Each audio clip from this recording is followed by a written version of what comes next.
मोदीच्या सरकारच्या विरोधात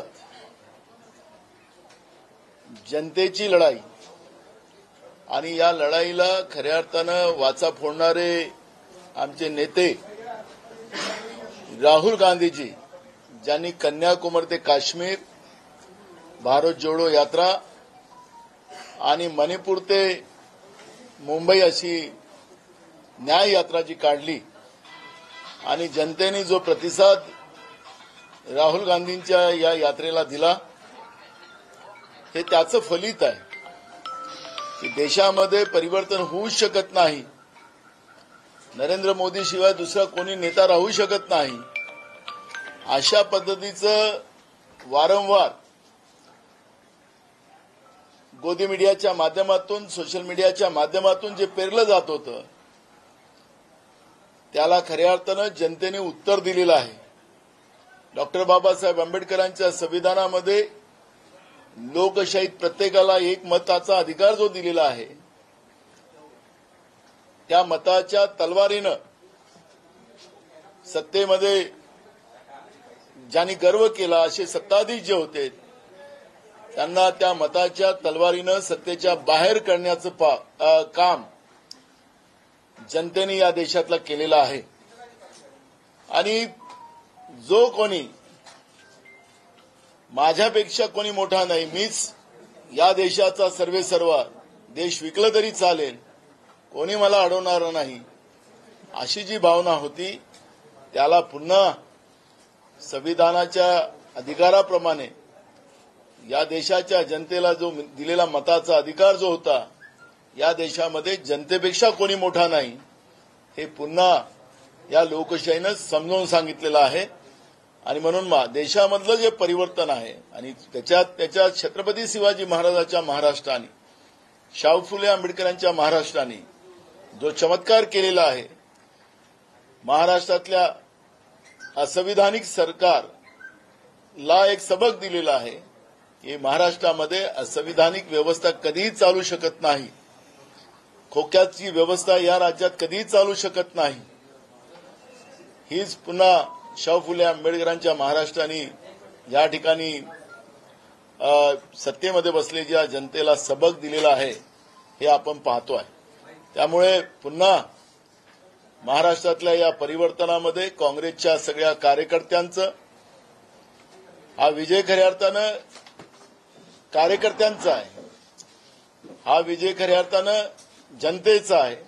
त्यामुळे मी सगळेच्या सगळं श्रेय महाराष्ट्राचा काँग्रेस पक्षाचा अध्यक्ष म्हणून काँग्रेसच्या कार्यकर्त्यांना आणि महाराष्ट्राच्या जनतेला हे श्रेय देतोय. ही भूमिका आमची आहे.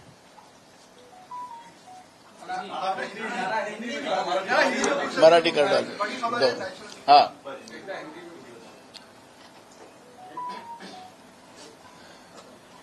देश में जो परिवर्तन की लहर जो शुरू हुई है और आज उसका नतीजा आया है, उस नतीजे का अर्थ ये है कि देश की जनता ने अत्याचारी और तानाशाह व्यवस्था को सत्ता से बाहर निकालने का जो मानस बनाया था, और उसका नेतृत्व हमारे नेता राहुल गांधी जी ने कन्याकुमारी से कश्मीर जो भारत जोड़ो यात्रा की थी, मणिपुर से मुंबई जो न्याय यात्रा की थी, और राहुल गांधी जी के नेतृत्व में देश की जनता पूरी उनके साथ खड़ी हुई, और उसी के नतीजा है कि आज देश में परिवर्तन की लहर आप लोग देख रहे हो.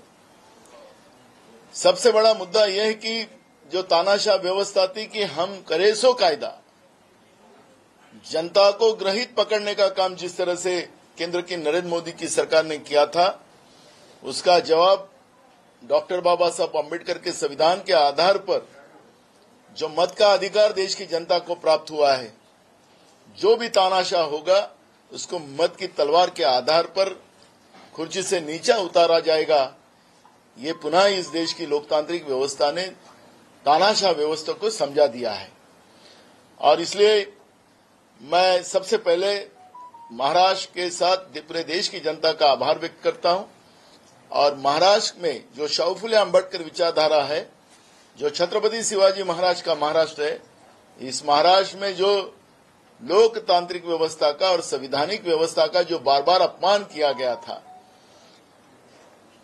तत्कालीन राज्यपाल भगत सिंह कोश्यारी से संवैधानिक व्यवस्था का खून किया गया था और असंवैधानिक सरकार राज्य में बिठाकर जो महाराष्ट्र की लोकतांत्रिक व्यवस्था को खतरा पहुंचाने का काम किया गया था, उसका सबक भी महाराष्ट्र की जनता ने उनको दिया है। और इसलिए महाविकास आघाड़ी का आपको ज्यादा से ज्यादा सांसद जो चुन के आए वो नतीजा आपने देखा है। मैं सबसे पहले महाराष्ट्र की जनता का भी आभार व्यक्त करता हूं और मेरे पूरे कांग्रेस के कार्यकर्ताओं का, महाविकास आघाड़ी के कार्यकर्ताओं का आभार व्यक्त करता हूं, क्योंकि ये जीत महाराष्ट्र की जनता की और ये जीत कांग्रेस के कार्यकर्ता और महाविकास आघाड़ी की जीत है, ये मैं मानता हूं। जागा तुमची वाढली, वर्षा गायकवाड यांचा विजय झाला अशी माहिती समोर आली। हमारी सीटें और बढ़ते जाएंगी। हाँ, आमच्या सीटा अजून वाढेल अशी अपेक्षा आहे। जसं आता वर्षाताईची सीट आता आमची पुन्हा आता जिंकण्याच्या याच्यामध्ये आहे, आता शेवटच्या राऊंडमध्ये आहे, त्याच्यामध्ये वर्षाताई जिंकल, याच्यामध्ये दुमत नाही। त्याचा रिझल्ट आला असं तुम्ही सांगितलं, म्हणजे जिंकल्या। त्याचप्रमाणे धुळ्याची जागा ही 2000च्या फरकाची आता आहे, त्याचा आम्ही रिकाउंटिंग मागितलेलं आहे। तिथं आमचे सगळे कार्यकर्ते आणि आमचे उमेदवारी पण आहेत। 2000चा फरक कुठेतरी गडबड आम्हाला तिथं नजर येते आहे। त्याचप्रमाणे अकोल्यामध्ये सुद्धा आम्हाला अजूनही अंदाज आहे की तिथं आम्ही पुन्हा अजूनही तिथं 5-6 राऊंड बाकी आहेत, तिथेही आम्ही पुढे येऊ असा आमचा विश्वास आहे। आणि त्याच्यामुळे धुळे, अकोला आणि वर्षाताईचा आता विजय झालेलाच आहे, त्याच्यामुळे अजून 2 जागेच्या अपेक्षा आम्हाला पुन्हा आहेत। जवळपास 14 जागा या आम्ही गृहीत पकडलेल्या होत्या, त्या पद्धतीचा निकाल लागेल अशी आमची अपेक्षा आहे। राज्यामध्ये सगळ्यात काँग्रेस मोठा पक्ष पाहायला मिळतोय, काय सांगाल तुमच्या नेतृत्वामध्ये? बघा, मी प्रमुख आहे काँग्रेस पक्षाचा महाराष्ट्रात, पण माझ्याबरोबर काम करणारी आमची टीम आणि काँग्रेसचे कार्यकर्ते यांनी ज्या पद्धतीनं महाराष्ट्रामध्ये सगळ्यांनी मिळून काम केलं त्याचं हे फलित आहे। आणि मी फक्त प्रेरणा दिलेली आहे।